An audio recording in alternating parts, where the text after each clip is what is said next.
Kakasuhan ko kayo, hindi ako papayag na wala akong gagawin. Punta na tirahin nyo ako, tapos hahayaan ko lang kayo. Ikaw, Rachel, kasal tayo. Hindi ako papayag talaga. Sabi kasi sa akin na... Ito sa ginawa nyo sa akin na to.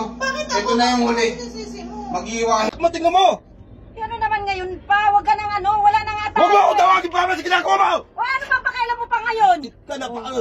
Nagbibideo po, makita ng asawa, ano ba yan? Huwag tawag ka pa sa akin tapos ganyan ginagawa mo?